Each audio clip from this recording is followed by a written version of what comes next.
এটা লোকে নিয়ে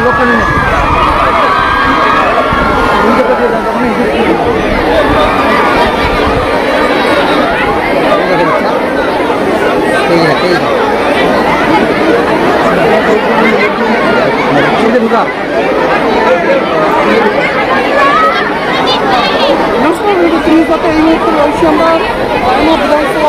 এই মুহূর্তে দেখছেন কৃষক সেতু নিউজ বাংলায় লাইভ অ্যান্ড এক্সক্লুসিভ অভিনেতা অর্থাৎ সাংসদ দীপক অধিকারী দেবের জনসভা রায়না তৃণমূল কংগ্রেস প্রার্থী মন্দিরা দলের সমর্থনে এই মুহূর্তে জনসভা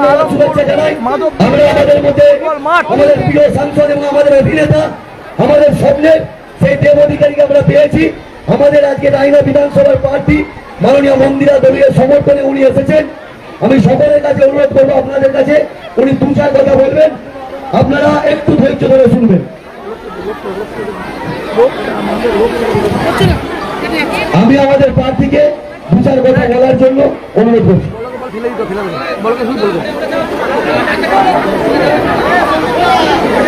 মঞ্চে উপবিষ্ট আছেন আমাদের মাননীয় সাংসদ দেবদা আছেন, দুই ব্লকের ব্লক সভাপতি মাননীয় বামদেব মোটর মহাশয় এবং সৈয়দ কলিমউদ্দিন মহাশয়, উপস্থিত আছেন প্রধান উপপ্রধান সকল স্বদেশ কর্মীবৃন্দ এবং সর্বোপরি আছেন আমার সামনে অগণিত মানুষ।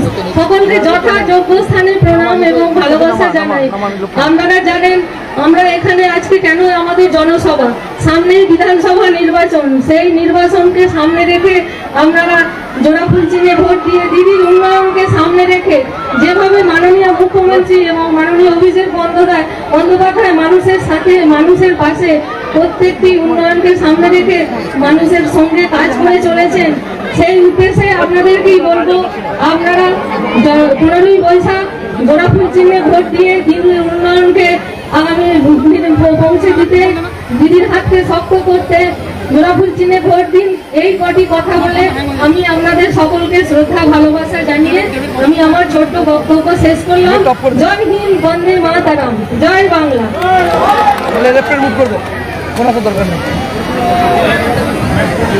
আমরা এরপর যার জন্য আমরা এত আগ্রহে দাঁড়িয়ে আছি সারাক্ষণ রোদে, সেই আমাদের প্রিয় অভিনেতা, আমাদের সাংসদ, আমাদের দেব অধিকারী আমাদের সামনে দুটোর কথা বলবে। সকলে আপনারা এই রায়না বিধানসভা থেকে আজকে শপথ নিতে হবে যে মন্দিরা দলকে এই দেব অধিকারীর আজকে সমর্থনে আমরা মমতা বন্দ্যোপাধ্যায়কে চতুর্থবারের সরকারের জন্য সমর্থন দেবো। এটাই আমাদের আজকের অঙ্গীকার। জয় বাংলা।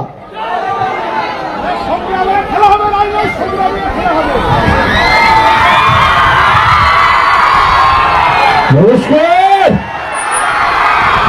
কেমন আছে রায়নার মানুষরা? ভালো? প্রথমে এটাই বলবো, কি করে ভালো আছেন এই গরমে?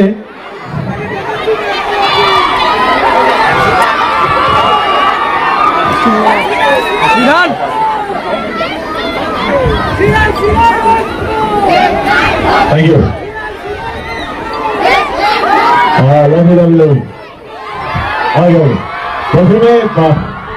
প্রথমে হাত জোড় করে সবাইকে ধন্যবাদ জানাতে চাইছি, কারণ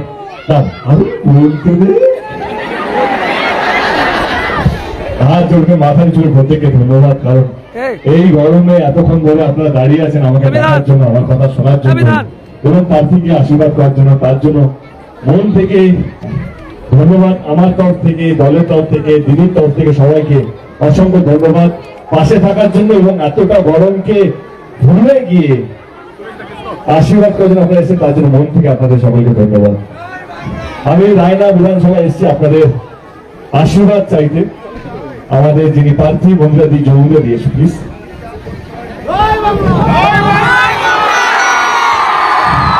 আপনার সঙ্গে আছেন তো? আশীর্বাদ করবেন তো? আমি আপনাদের কাছে ভোট চাইতে আসিনি, কারণ আমার মনে হয় এটা আপনাদের প্রত্যেকের গণতান্ত্রিক অধিকার। আপনারা কাকে ভোট দেবেন সেটা আপনাদের ব্যাপার, কিন্তু নিশ্চয়ই এটা বলবো কি ভোট দেওয়ার আগে আপনাদেরকে তো কিছু প্রশ্ন করতে হবে নিজেকে, যে কোন দল আপনাদের সঙ্গে ছিল, কোন দল আপনাদের সঙ্গে থাকবে এবং কোন দল জেতার পর আপনাদের হয়ে কাজ করবে। আমি আজ অব্দি কোনো দলকে ছোট করে নিজের দলকে বড় করিনি। আমার মনে হয় যে কোনো দল বড় হয় তার নিজের কাজের জন্য এবং তাদের কর্মীদের জন্য। আমার দল গত 15 বছর ধরে আপনাদের আশীর্বাদে, আপনাদের দোয়াতে মমতা ব্যানার্জি বাংলার 3বার সরকার করতে পেরেছে। চতুর্থবারের জন্য আমরা আবার সবাই লড়ছি, গ্রামে গ্রামে যাচ্ছি, যেমন আজকে আমরা এখানে এসেছি। আমি যেটা বললাম যে আমি আজ অব্দি দলকে ছোট করে নিজের দলের সুনাম করতে চাইনি। দল বড় হয় নিজের জন্য, আমি আমার দলের কিছু কথা রাখবো আপনাদের সামনে। তারপর আপনারা ডিসাইড করুন 29 তারিখে আপনারা কাকে ভোটটা দেবেন। আমার মনে হয় যেই দল কথা দিয়ে কথা রাখে তার জেতা উচিত, তাই তো?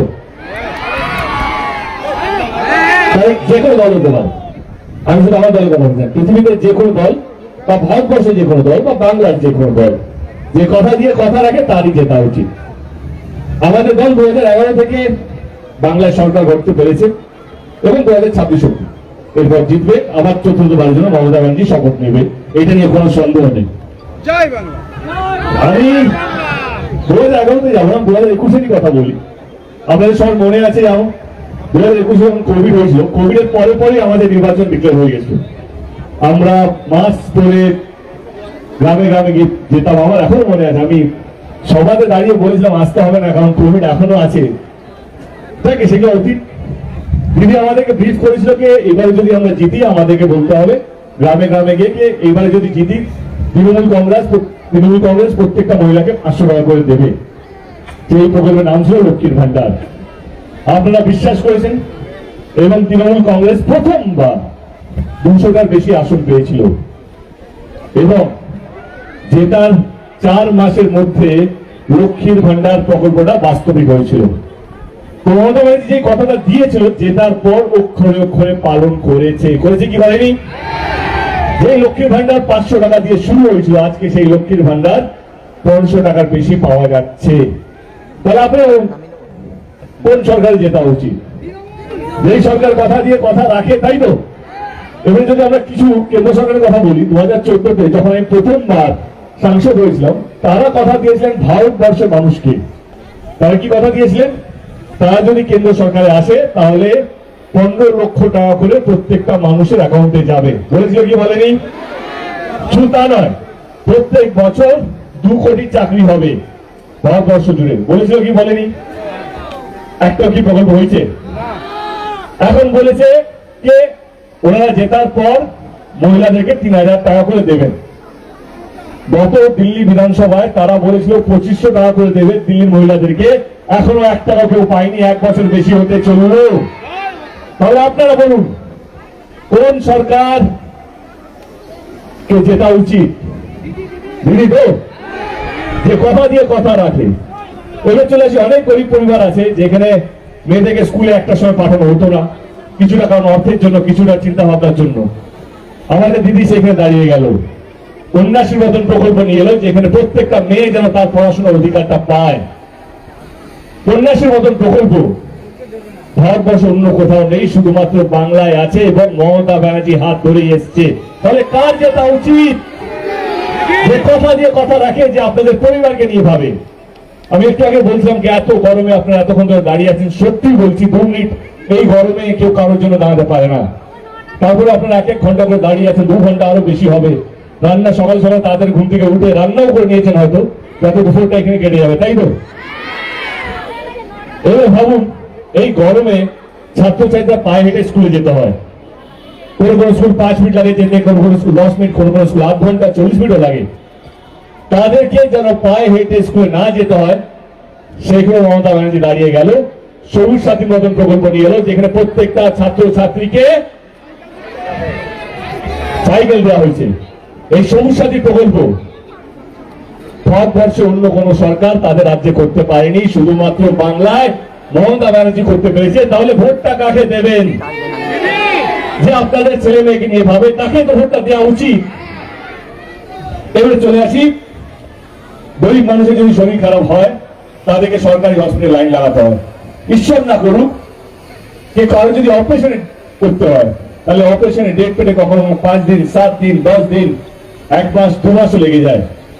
তারা চাইলেও প্রাইভেট হসপিটাল মানে বেসরকারি হসপিটাল সেখানে গিয়ে চিকিৎসা করাতে পারে না, কারণ তাদের কাছে অতটা অর্থ নেই। সেইখানেও মমতা ব্যানার্জি দাঁড়িয়ে গেল। স্বাস্থ্য সাথী কার্ডের মাধ্যমে প্রত্যেকটা পরিবারকে 5 লক্ষ টাকা করে বীমা দেওয়া হচ্ছে। বাংলার প্রত্যেকটা মানুষকে যাতে গরিব মানুষ ঈশ্বর না করুক, আমি আবার বলছি ভগবান না করুক, কারো শরীর খারাপ হয়, তাদের পাশে মমতা ব্যানার্জি দাঁড়িয়ে গেল। তারা আজকে চাইলে সরকারি ছেড়ে বেসরকারি হসপিটালে, মানে প্রাইভেট হসপিটালে গিয়েও নিজের চিকিৎসা করাতে পারে। তাহলে কাকে ভোটটা দেবেন? যে আপনাদেরকে সুস্থ রাখার চেষ্টা করে, যে আপনাদেরকে ভাবে যে না গরিব মানুষরা কোথায় যাবে, তাই তো যেটা উচিত। এবং এই তিনটে প্রকল্প যেটা একটু আগে বললাম, কন্যাশ্রী, লক্ষ্মীর ভান্ডার, এটা কোনটা স্বাস্থ্যসাথী, এইখানে কোনো হিন্দু বা মুসলমানকে দেওয়া হয়নি, বাংলার প্রত্যেকটা মানুষকে দেওয়া হয়েছে। তাহলে ভোটটা কাকে দেওয়া হবে? এবং অনেক গরিব পরিবার আছে যারা তাদের মেয়ের বিয়ের জন্য ঠিকমতো অর্থ হয়তো জমাতে পারেনি, তাদের পাশে মমতা ব্যানার্জি দাঁড়িয়ে গেল। রূপশ্রী মতন প্রকল্প নিয়ে এলো, যেখানে প্রত্যেকটা পরিবার তার মেয়ের বিয়ের জন্য 25,000 টাকা করে দেওয়া হয়। এই প্রকল্পটা অন্য কোনো রাজ্যে নেই, শুধুমাত্র বাংলায় আছে এবং মাননীয় মুখ্যমন্ত্রী মমতা ব্যানার্জির হাত ধরে এসছে। তাহলে ভোটটা কাকে দেবেন? একটু আগে বললাম আমি আপনাদের ভোট চাইতে আসিনি, কিন্তু নিশ্চয়ই এই প্রশ্নগুলো নিজেকে করতেই হবে ভোট দেওয়ার আগে, যে কোন সরকারের হাতটা শক্ত করবেন, যে কথা দিয়ে কথা রাখে, না যে শুধু ভোট নিয়ে কথা দিয়ে পালিয়ে যায়, ভোটের সময় ভোটের জেতার পর আমার দেখাত পায় না তাদের। এবারে আমি আমার কথা বলি। 2024 আমি দাঁড়াবো না বলেছিলাম, কারণ ঘাটালে আপনারা সবাই জানেন যে ঘাটাল মাস্টার প্ল্যান কখন কেন্দ্র সরকারকে টাকা দেবো না, কখন দেবে না, এইসব করেই আমার 10 বছর কেটে গেল। আমি ভাবলাম যে আর মিথ্যে কথা বলে লাভ নেই, আমার সন্ন্যাস দেওয়ার টাইম হয়ে গেছে। দিদি আমাকে কথা দিয়েছিল যে রাজ্য সরকার ঘাটাল মাস্টার প্ল্যান করবে। 2024-এ আমি এই কথাগুলো বা দিদি অবশ্যই দুজনেই গিয়ে বলে এসেছি ঘাটালে মানুষ বিশ্বাস করেছে এবং আমরা বিপুল ভোটে জিতেছিলাম। যে তার 8 মাসের মধ্যে 2000 কোটি টাকার ঘাটাল মাস্টার প্ল্যানটা স্যাংশন করেছে দিদি। যেটা কেন্দ্র সরকার, যে কোনো কেন্দ্র সরকার স্বাধীনতার পর আজ অব্দি করতে পারেনি। কে করেছে? রাজ্যের মুখ্যমন্ত্রী মাননীয় মমতা ব্যানার্জি করেছে। তাহলে যে কথা দিয়ে কথা রাখে তারই তো জেতা উচিত। রাজনীতি তো তাই বলে যে মানুষকে নির্বাচনের আগে একটা প্রতিশ্রুতি দেবে, মানুষ বিশ্বাস করে ভোটটা দেবে, জেতার পর সে অক্ষরে অক্ষরে প্রত্যেক করা প্রতিশ্রুতি পালন করবে, তারই জেতা উচিত, যেই তার হোক না কেন। কিন্তু আমাদের নেত্রী, আমাদের মুখ্যমন্ত্রী 2011 থেকে 2026 অব্দি যা যা প্রতিশ্রুতি দিয়েছে 99% সেগুলো কাজ করেছে। এবারে চলে আসি 2026 এখনকার নির্বাচন। এখন নির্বাচনটা ধর্ম নিয়ে, কে হিন্দু কে মুসলমান, এইটা নিয়ে রাজনীতি হচ্ছে, এইটা নিয়ে ভোট ভাগাভাগি হচ্ছে। কিছুদিন আগেই নির্বাচন শুরু হওয়ার আগেই আমরা একটা দলকে শুনেছিলাম, যদি আমাদেরকে ভোটটা দিন, কারণ আমরা বাবরি মসজিদ করবো। শুনেছিলাম কি শুনিনি? কেউ বলছে আমরা রাম মন্দির করেছি, আমাদেরকে ভোটটা দিন। ভোট দেওয়া নিয়ে সমস্যা নেই, কিন্তু একটা জিনিস মাথায় রাখবেন, শুধু বাংলা নয়, ভারতবর্ষ নয়, পৃথিবীতে যেখানে গণতান্ত্রিক নির্বাচন হয়, এই নির্বাচনগুলো কোন মন্দির বা মসজিদ বানানোর জন্য হয় না। এই নির্বাচনগুলো হয় কে কতগুলো স্কুল বানাবে, হসপিটাল বানাবে, রাস্তাঘাট বানাবে, কে মানুষকে ভালো রাখবে, কে মানুষকে আগলে রাখবে এবং কে মানুষকে এক রাখবে, সে যেই ধর্মেরই হোক না কেন। 29 এপ্রিল আপনাদের এখানে নির্বাচন। আমি আপনাদেরকে অনুরোধ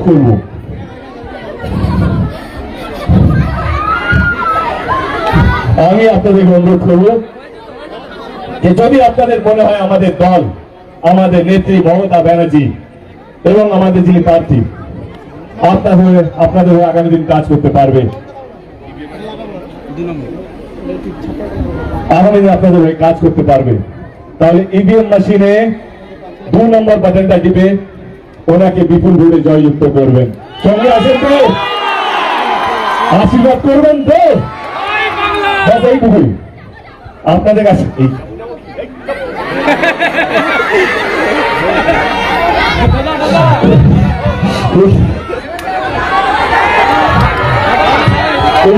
নির্বাচন এইখানে একটাই বলার জন্য এসেছিলাম যে আপনাদের যদি মনে হয় কি আমাদের দল ভালো কাজ করেছে আগামী গত 15 বছর ধরে, তো সামনের 5 বছর জন্য আরেকটা সুযোগ দিন। অনেক কাজ করা বাকি আছে, এটাও সত্যি। আমি গত 1 মাস ধরে টানা প্রচার করে যাচ্ছি। আজকে বলে গেলাম এখান থেকে, এই মঞ্চ থেকে, যে তৃণমূল কংগ্রেস গত নির্বাচনের থেকে মিনিমাম 5টা থেকে 10টা সিট বেশি পাবে 2026-এ, এটা নিয়ে কোনো সন্দেহ নেই। ভালো থাকবেন, অনেক গরম পড়েছে, নিজের দিকে লক্ষ্য রাখবেন এবং 29 তারিখে নিজের ভোটটা নিজে দেবেন। যদি আপনাদের মনে হয় আমার দল, আমার নেত্রী এবং আমার প্রার্থী ভালো কাজ করেছে, তাহলে 2 নম্বর ইভিএম মেশিনে বাটনটা দিবেন, আমাদের দল এবং আমাদের প্রার্থীর হাতটা শক্ত করবেন। ভালো থাকবেন সবাই, ঈশ্বর আমাদের সবার মঙ্গল করুন। ভালো থাকবেন সবাই, থ্যাংক ইউ সো মাচ।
আমি তো বলিনি মন্দিরের জন্য ভোটটা দিন, বলেছি না, আমি তো বলিনি, বারণ করিনি।